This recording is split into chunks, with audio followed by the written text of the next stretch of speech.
We're staying in our GF1031 Southeast Madison.dwg file. And you can see at the moment that we are still in the ISO A1 Landscape Layout tab.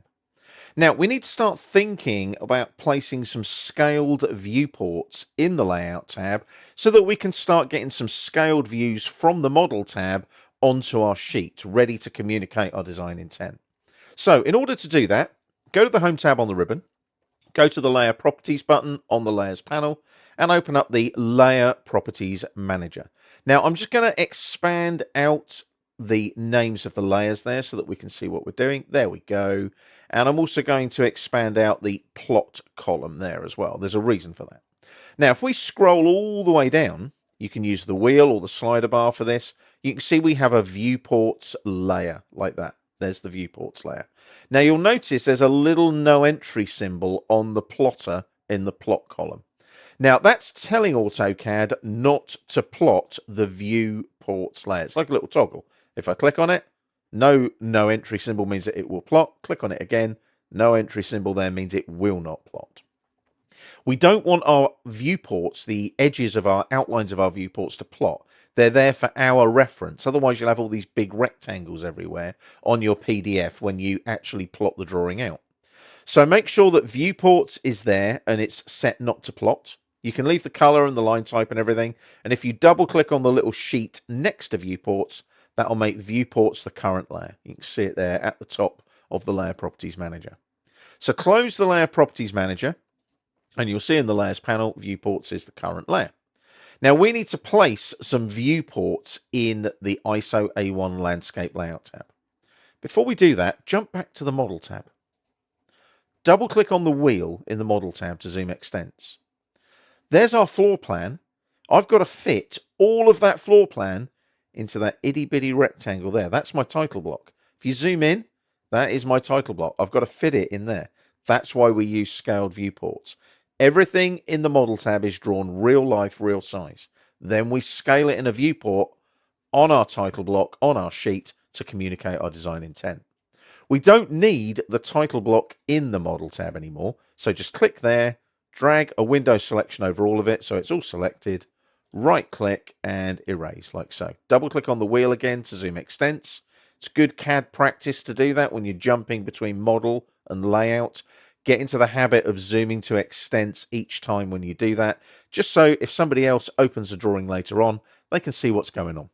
So there is our floor plan. We need to get that to fit onto our ISO A1 Landscape Layout tab. So let's jump back to the Layout tab, ISO A1 Landscape, and we want to place a viewport in this space on the sheet. We're on the viewports layer, and what we need to do now is go up to the Layout tab on the ribbon.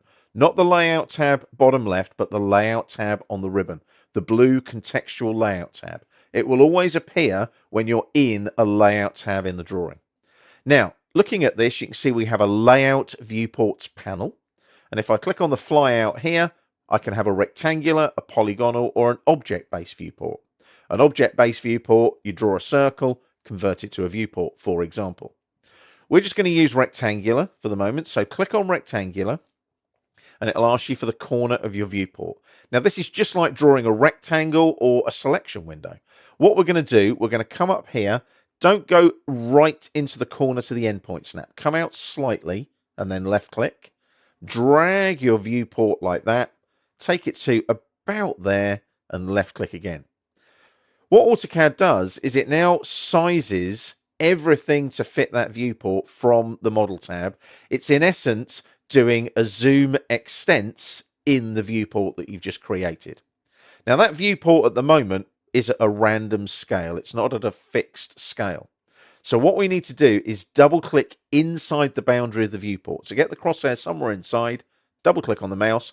Can you see the outline of the viewport goes bold? You'll also notice down here on the status bar, it says model, even though you're in a layout tab, because you're looking through that hole in your sheet from your layout tab into the model tab. Now, down here on the status bar, can you see I've got 0.011602 scale. Not quite what we want. Click on the flyout there. There's all my scales that I can use. Now, I want 1 to 100. And can you see that resizes to that fixed scale in the viewport? Now you'll notice at the moment, I've only got metric scales in there. If I go to custom, you'll see here, if I do a reset, that will actually allow me to display both metric and imperial. If I click on reset, can you see I've got a choice of metric scales, imperial scales, or metric and imperial scales. Now I'm just using metric because I'm working in millimeters. If you're in the USA, for example, you might use imperial scales or a mixture of metric and imperial. I'm going to cancel that and I'm going to cancel that because I want 1 to 100 and I just want to see metric scales on my scales list. So there's 1 to 100. Now the good thing is that's all set up nice and neatly, so I can double click outside the viewport, ideally in the grey area past the sheet, like that. I can click now on the viewport boundary and the grips appear. If I click on that grip there and bring it down, I can resize it. And you can just resize around the view, just gently clicking on the grips.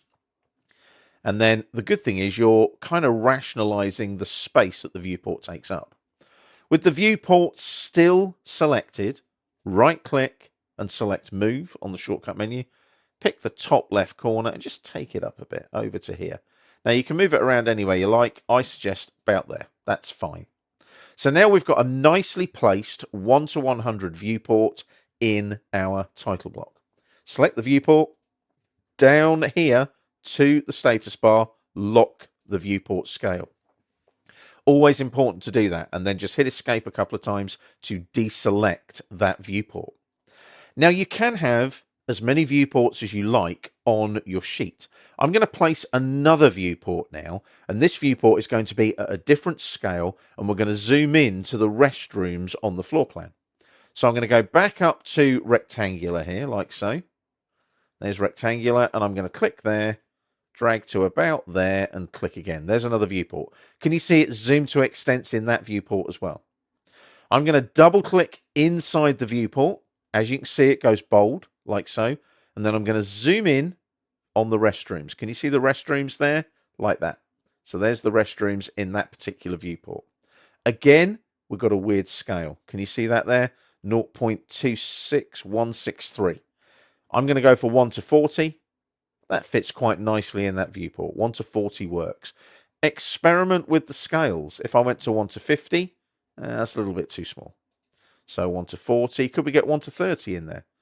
Little bit too big. So 1 to 40 is the one that works. So let's go with 1 to 40. That works fine. Double click outside the viewport. Click on the edge of the viewport. Make sure you padlock it so that that viewport scale is locked down. Hit escape now just to deselect the viewport. And as you can see now, this is how you develop your drawings to communicate your design intent using those scaled viewports in your layout tabs.